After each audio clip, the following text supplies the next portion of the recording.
Good evening mga boss. Ayan, ngayon, testing na natin to. Alright. Ayan mga boss, no? Testing na natin to. Bubuksan na natin. Alright. Ayan mga boss, no? Unahin na natin. Alright. Tanggal na tayo. At ayun nga mga boss, no? Tinatanggal na natin yung mga parts ng computer, no? Para lalo na yung sa cable. Tinatanggal na yan. Tapos, yung mga parts na iba, tatanggalin natin. Lalo na yung, syempre yung PSU natin. Tatanggalin natin yan. Tanggalin muna natin yung mga cable. Alright. Ayan. Yun lang.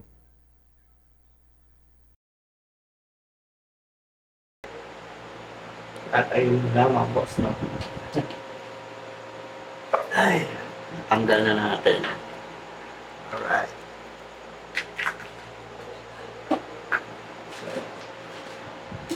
Ito na.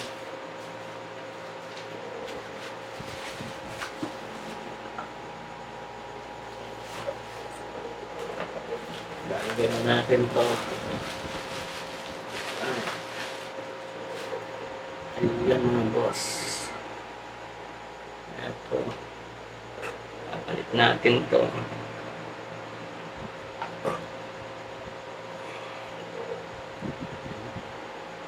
Ba ito? Ayan. O, yan. Alright.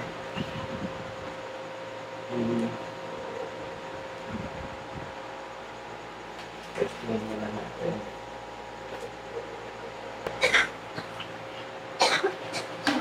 Ayun. Set lang natin. Dami.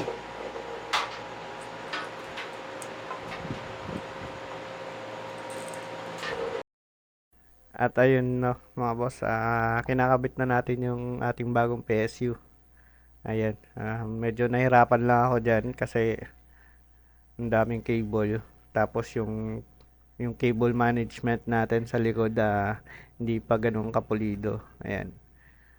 Kumbaga, inalis ko na rin yung mga ano dyan mga tornilyo ng motherboard para maiangat ko. May lagay ko na rin yung ibang cable dito sa bandang likod papuntang motherboard. Yung sa may gilid niya at saka yung sa may taas. Ayun mga boss.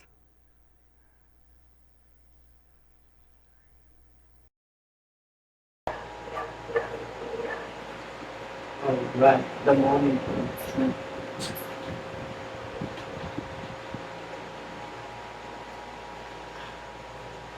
Yan, ano yes.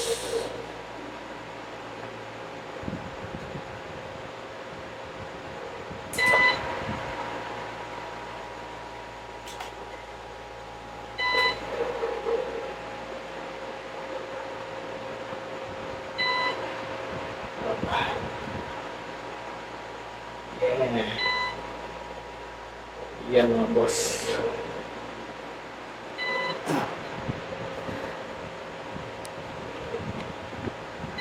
Ayan no. Hindi ko pa nilagay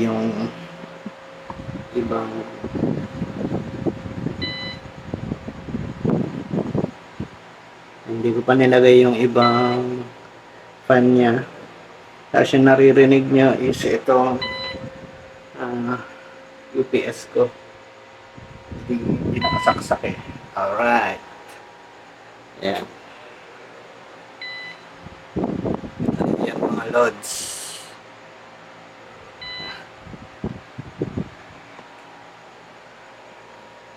Lagyan na natin ulit.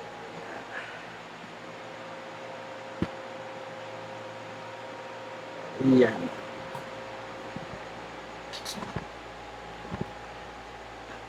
Mga loads, no? Lalagay na natin yung ibang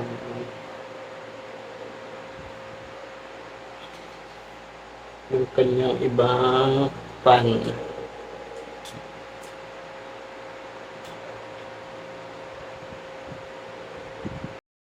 ayun nga mga boss, no? Binabalik na natin yung ibang fan. Ayan. Binilisan ko na rin yung record para hindi na masyado matagal yung ating video. Ayan. So, ito na nga. Uh, Testingin natin to bukas sa ating table, no? Bali, from umaga hanggang hapon, testing natin to. So, na-test naman natin, pero walang monitor. Ayan. Yun lang mga boss.